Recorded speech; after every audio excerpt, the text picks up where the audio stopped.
Hi, tea community.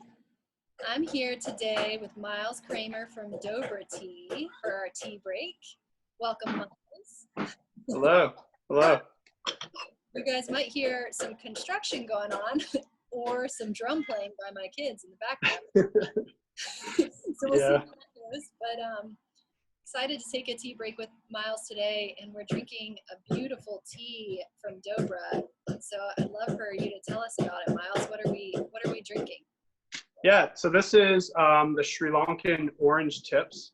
So before all this quarantine started, the Dobra tea owners were traveling in Sri Lanka. It was our annual trip in Sri Lanka. And they were having a great time, and they met some really amazing producers. And this is one of the teas that they got. So it's a nice tippy black tea from the mountains of Sri Lanka, central Sri Lanka. So really cool tea. This is actually the first time I'm getting to try it myself, so this is really exciting.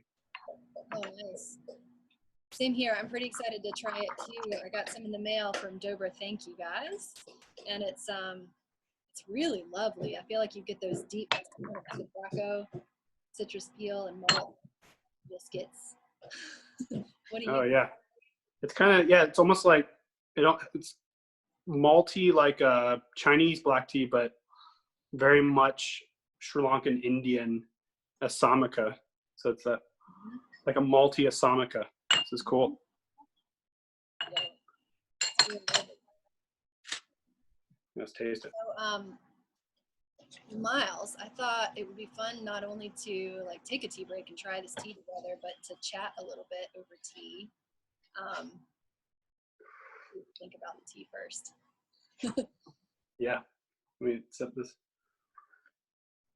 Yeah, tea. I mean, tea's been such an amazing thing to have in this break that we're all taking. I mean, you can see behind me, this is my little tea corner that I drink in. And, it's just really great to have a little area of your house that you have all your teaware laid out and all your different teas and everything. And so you can just take time each day to just get into your little corner and peruse your different teas. What am I going to drink today? And just take that time to drop in and just enjoy tea for 30 minutes, 45 minutes. This morning I actually did my tea break on my back porch. So you just take this moment just to sit on the back porch in the sun and just savor that moment. I mean, this quarantine time is a time of reflection and slowing down for a lot of us. And, to just taking those opportunities just to slow down and just breathe and drink tea and just enjoy the moment, so. Yeah, I totally agree. One of the things I was curious to ask you about too, because this is not, where my expertise lies in tea, but I feel like it is for you, is the concept of tea ceremony. And I wonder if you had thoughts on how you can bring elements of tea ceremony into your day now, even if that's a small piece of it.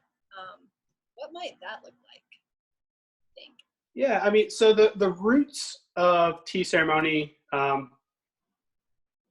is in the 8th and 9th century in China, when these people would just go off into the countryside, and they called it living in a world apart, where they would drop into a tea session and just kind of live in this other reality and the sensory experience of drinking tea and creating art and poetry. And so the tea ceremony has a lot of iterations through different cultures that it's passed through, but at its core, it's basically just that. It's this taking a moment just to drop in to that moment, really just slowing down. And I enjoy, brewing as I breathe, inhale, and then as I exhale, I do a movement and, pour it in here. And when I pour the tea into my cup before I drink it, you take a moment of gratitude for the cup that you're about to drink, and for this moment. And so just taking these moments to just really, cultivate this gratitude and this compassion and this sense of calm in your life. So yeah, in the end, it's like, tea ceremony can look like a lot of things. It can look, super fancy, or it can look very simple. It's all really, to me, it's just at its core, just an expression of gratitude.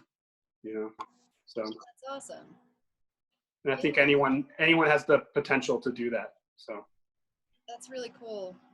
Yeah, I've noticed we have some pretty different brewing equipment too, which is yeah, I just like to use. This is kind of my go-to yeah, travel infuser, and I love how you can see how big the leaves I've gotten in there. yeah. But what are you brewing with over there? So I have this is my my bare minimum setup. I have the gaiwan here that I brew in, and then I have a serving pitcher, or they call it gong dao bei, and then I have my tea cup. And part of the joy for me is you get to kind of play with the teaware. It's like a tea party, but where you're and so you're brewing in here, and you're doing shorter infusions. I'll show you. Just pour the water on the leaves, and and so in these moments I can then I pour the water on, and I usually will just take a short breath in a moment, and then you pour it off, and that's what you drink. This is your infusion. And so this is kind of similar to the Chinese gong fu ceremony. Just using these small vessels, and then you have your drink here, and then so you take some hot water out with you if you're going to go in the yard, and you just continue to brew over and over again. But again, like this is how I like to do it. But tea ceremony again can be a mason jar and a cup. As long as you're diving in, as long as you're taking a moment and savoring the flavors, savoring the wind and the sunshine, that's tea ceremony. It doesn't need to look like one thing. Yeah, I love that so much, because also right now it's hard to get out and go buy things, Yeah. So like using what we have in the house and what's available. And yeah, I'm sure mason jars are pretty accessible for me for sure. Yeah.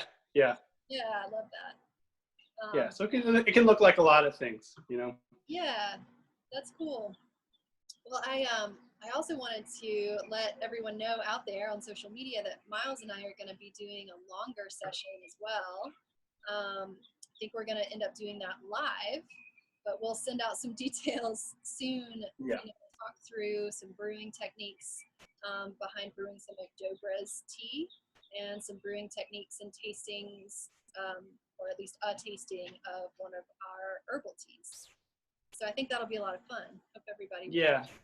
It's a cool bridging of the tea world, with this the Camellia sinensis of this kind of Chinese lineage, and then the herbalism that you find, which you've been doing such a great job of, the herbalism of the Appalachian Mountains. Bringing those two things together. So yeah, I love that. I'm excited about that. I think I definitely get inspired by traditions, but also by what's being grown in our area and those new flavors that are popping up. And I really love that merging of cultures and ideas. Yeah. Well, I'm excited to do this longer session and to share a cup of tea with you today. Yeah. Thanks for being here with us, Miles. And thank you for having me. Cheers. Yeah, cheers.